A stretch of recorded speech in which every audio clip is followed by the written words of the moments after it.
Magandang gabi po muli mga kapatid. Sa atin pong pagninilay-nilay sa salita ng Panginoon, atin pong basahin ang unang sulat ni Apostol Pablo sa mga taga-Tesalonica. 1 Thessalonians chapter 5 verse 17. It says, "Pray without ceasing." Huwag hihinto sa panalangin. Tayo po'y manalangin. Panginoon naming Diyos, dakila naming Ama, gabayan niyo po kami sa aming maigsing pagninilay-nilay ng talatang aming nabasa. Tulungan niyo po kami, Panginoon, bigyan ng dunong kaalaman upang nang sa ganon, Panginoon, amin pong maiaplika, amin pong maisabuhay ang katotohanang dinadala ng talatang ito. Ito po ang aming pasasalamat at dalangin sa pangalan ni Jesus. Amen. Mga kapatid, ano po ba ang ibig sabihin ng pray without ceasing? Palagi po ba tayo sa simbahan? Palagi po ba tayong nakaluhod, nakapikit ang ating mga mata at nakayuko ang ating mga ulo? Palagian po bang may sinasambit tayo na panalangin? Ano po bang ibig sabihin ng katagang pray without ceasing? Ganito po ang ibig sabihin nito kung atin po titingnan ang mga talata sa Biblia. Number 1, we must always have an attitude of dependence on God. Ang ibig pong sabihin ng pray without ceasing o ang panalangin na hindi humihinto, dapat po ang ating isipan, ang ating asal ay patuloy na nananalig sa Diyos anumang oras. Kuminsan kasi mga kapatid, nananalig tayo sa dami ng ating pera. Kuminsan nananalig tayo sa dami ng ating mga ari-arian. Kuminsan nananalig po tayo sa mga koneksyon o mga taong ating kakilala na posibleng makapagbigay sa atin ng tulong kung tayo nangangailangan. Hindi po. Ang ibig pong sabihin ng praying without ceasing, dapat ang ating asal, ang ating isipan ay palaging nananalig sa Diyos. Na kung ano man ang problema, Diyos palagi ang ating pananaligan.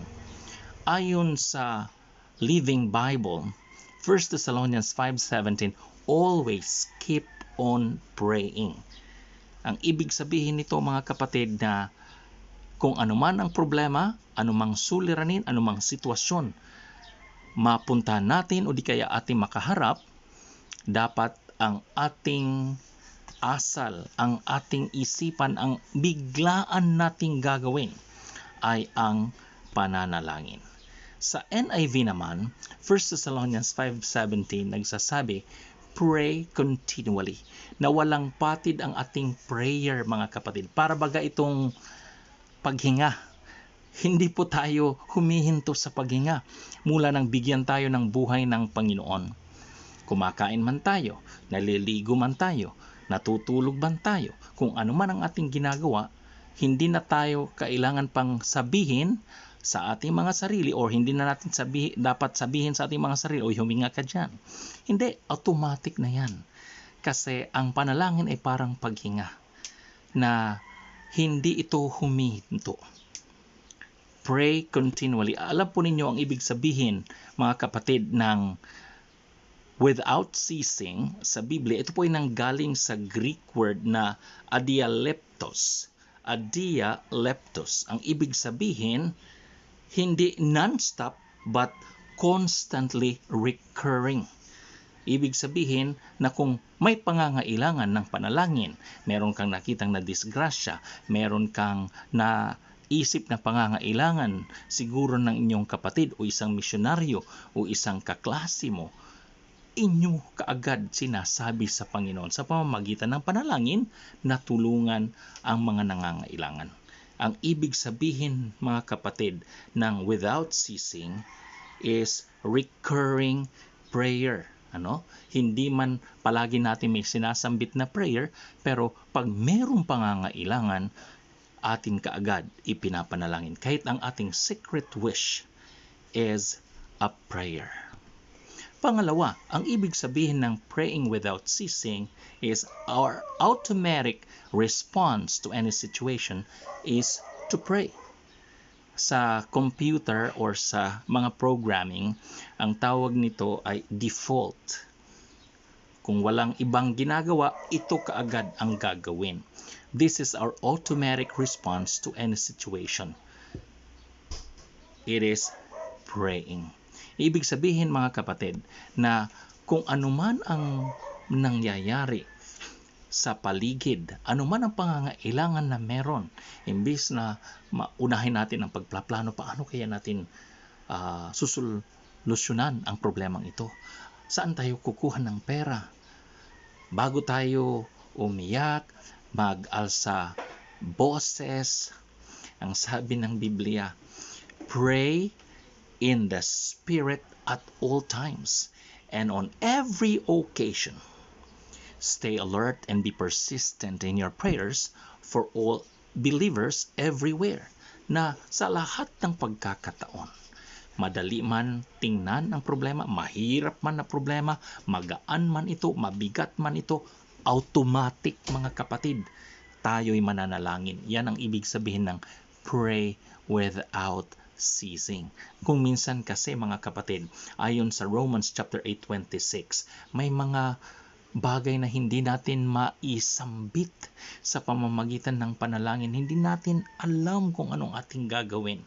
Alam po sa mga sitwasyong ito, ang sabi ng Biblia, and the Holy Spirit helps us in our weakness. For example, we don't know what God wants us to pray for, but the Holy Spirit prays for us with groanings that cannot be expressed in words. Sa mga pagkakataon, sa matinding kaguluhan, sa matinding lungkot, sa matinding problema nating hinaharap, hindi natin alam kung anong gagawin. The Holy Spirit helps us sa pamamagitan ng mga daing na hindi nga natin maisasalita. Pangatlo, ano po ang ibig sabihin ng praying without ceasing? Praying without ceasing means we must not give up praying. Na kahit ano ang problema, anumang hirap ng problemang ating kinakaharap, na sa tingin natin wala na talaga tayong lulusutan, wala na tayong kawala, we must not give up praying. Ayon ng Thessalonians chapter 5:17, pray without ceasing. Ang ibig sabihin ito, kung tatanungin natin si Jesus, sinabi niya sa kanyang mga disipulo sa pamamagitan ng mga istorya na merong makalangit na kahulugan o parables, they should always pray and not give up. Alam po ninyo mga kapatid, kahit hirap ang ating dinaranas, kahit matindi ang balakid, uhad lang, sabi ng Biblia, pray without ceasing. Ibig sabihin nito, we should always pray and not give up. Tayo po'y manalangin. Panginoon naming Diyos, dakila naming Ama, marami pong salamat sa inyong mga salita na amin na pagbulay-bulayan ngayon. Pagpalain niyo po ang bawat isa, ilayo niyo po kami Panginoon sa anumang uri ng panganib. Tinataas po namin Panginoon ang lahat ng ito sa pangalan ni Jesus. Amen.